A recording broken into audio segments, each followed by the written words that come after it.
Look at these two in terms of sort of before and after, okay? Left hand one here is your before, right hand one's after. So I'm just going to put that line down the side here of the body and I'll show you there what we're looking for, okay? So there's kind of your, the left side of the body as you go back now with the takeaway, okay? You can see kind of sliding into that, your body now just moving into that blue line, not really twisting. It's a bit more of a sway. Now there is a twist obviously, but once the hips go this way, your top half's going to be leaning in that way.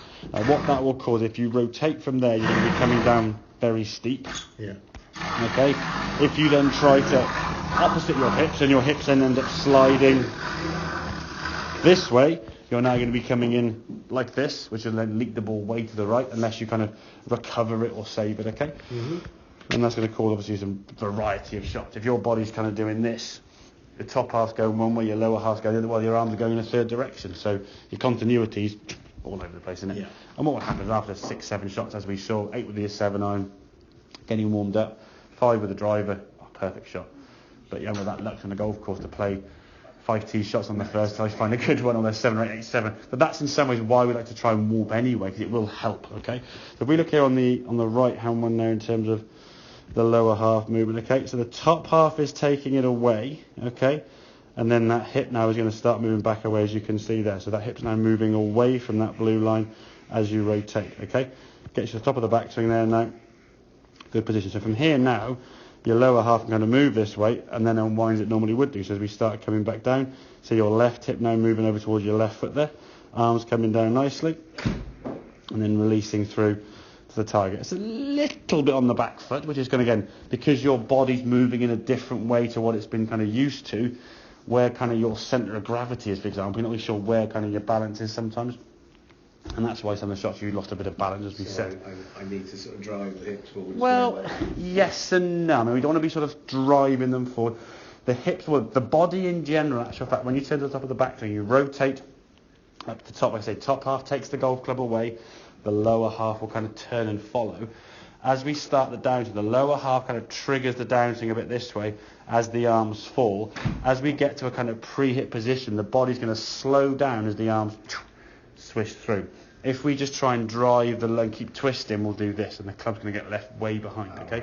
So the release of power, if we get to about here, as we start bringing the golf club down, the release of power is going to come now from this point here, where the club now, if I put a line here, that's kind of your centre of your body as the club swings past that. And if you watch all the long hitters, all the tall players, okay, as they get to about here somewhere, the lower half actually stops moving here, you can see, and the arms kind of swish. You know, what you do, this is no disrespect to anyone, because most non-tour professionals are in this sort of physical set anyway.